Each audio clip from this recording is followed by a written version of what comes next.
imagine that you're looking for a stable partner, right? So you might think, well, what do you want in a stable partner?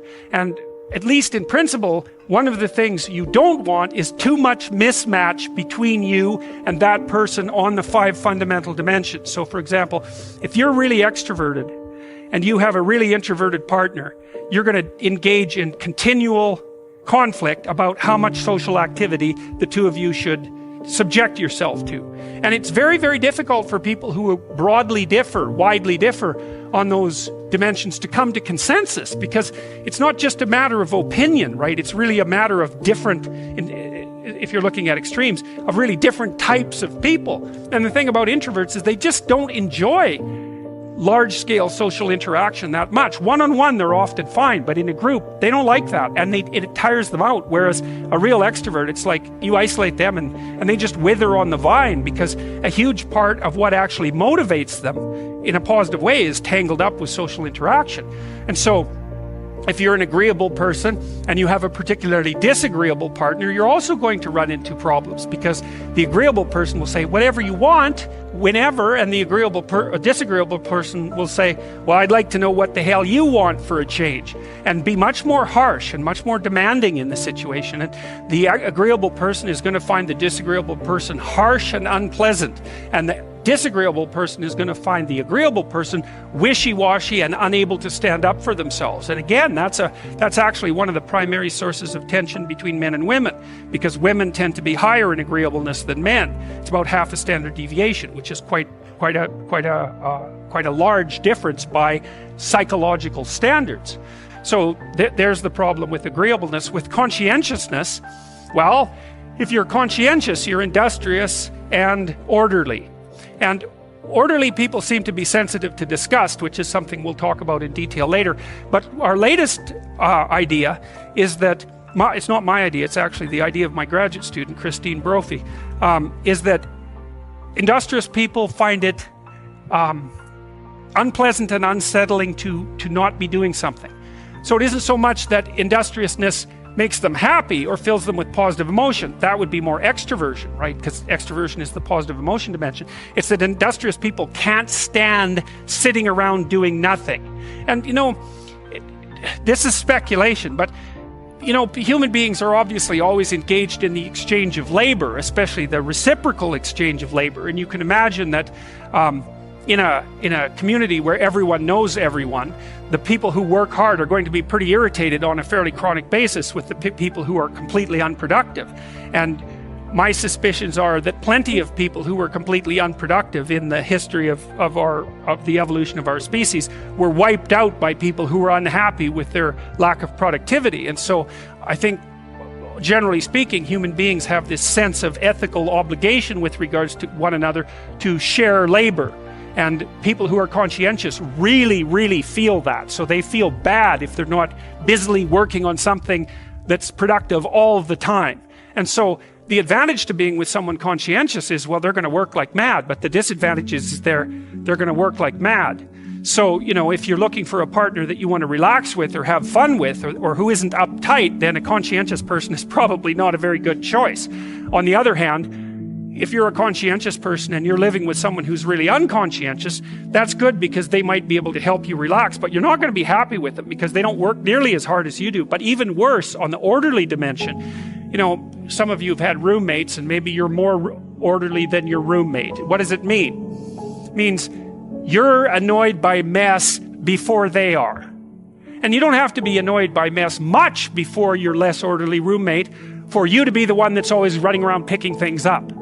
And so actually, one of the things that's emerged from the psychometric analysis is that women are slightly more orderly than men. And I suspect that has something to do with the, inequitable distribution of housework. Because even if imagine that your proclivity is to be triggered by disorder 25 seconds before your partner's. Well, you're going to end up, it doesn't take much difference for you to be the one that's always concerned about the mess first. So anyways, and so if you're a really orderly person and you live with a disorderly person, well, good luck getting along with them. They're going to regard you as like uptight and over concerned with details and unwilling to relax, that's for sure. And they're going to regard you as well, just a bloody mess. And how can anyone possibly live with someone like you?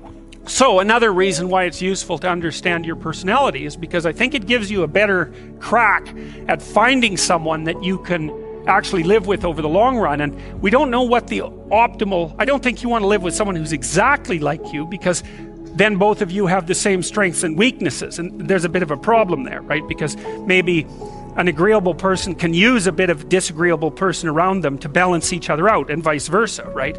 So we don't understand the optimal balance for long-term thriving in a relationship, but I think we do understand the fact that if you're too different in your traits, that where you're different is going to constitute a chronic source of conflict.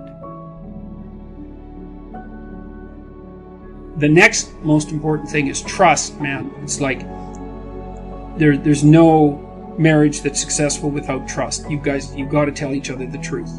And one of the reasons that Jung believed that marriage and an oath, and Carl Jung, as a bond was necessary, it's really wise. It's like, telling the truth to someone is no simple thing, because there's a bunch of things about all of us that are terrible and weak and reprehensible and shameful and all of those things, and they kind of have to be brought out into the open and dealt with. And you're not going to tell the truth about yourself to someone who can run away screaming when you reveal who you are. And so the marriage bond is something like, okay, here's the deal. I'm going to handcuff myself to you, and you're going to handcuff yourself to me. And then we're going to tell each other the truth, and neither of us are going to get to run away. And so once we know the truth, then we're either going to live together in mutual torment, or we're going to try to deal with that truth and straighten ourselves out jointly. And that's going to make us more powerful and more resilient and more and deeper and wiser as we progress together through life. And I think that's absolutely brilliant, because if you leave the back door open, man, you're going to use it, that's for sure. And the oath is there, and this was Jung's commentary on the spiritualization of the human pair bond by Christian marriage, for example, which emphasized the subordination of both members of the marital union to a higher order personality that was embodied in the figure of the Logos. So the idea is that in the Christian marriage, for example, the man isn't the boss and the woman isn't the boss. The boss is the mutual personality composed by the seeking of truth in both of them, and that's conceptualized as their joint subjugation to the Logos. And that is absolutely dead on, man. It's like the ruler of your marital life should be your vow to tell each other the truth. Because like in hard times during your life, when you've done something stupid and idiotic that might take you down, and you don't have anybody that you can turn to, if you have a partner that you can trust, you can go say, hey, I made a big financial mistake, man, and it's really torturing me, and I feel like a complete idiot, and it's really dangerous. And the person there is going to help you figure out what to do about it. And they're going to know that when they make a stupid mistake, and they're bloody well going to, that they can come and talk to you, and that you guys are going to work your way through it. And that's a big deal. And so, well, you look for someone that you're attracted to, that you love, and then you look for someone that you can bloody well trust. And then you tell them the truth. And that way maybe you can get through life, and you can have someone to weave the rope of your being with, and together to make your joint rope stronger, and you can have some continuity in your narrative, and you can have children, and then you can have grandchildren, and like you can have a life, man, and there's nothing. You're so fortunate if you can manage that.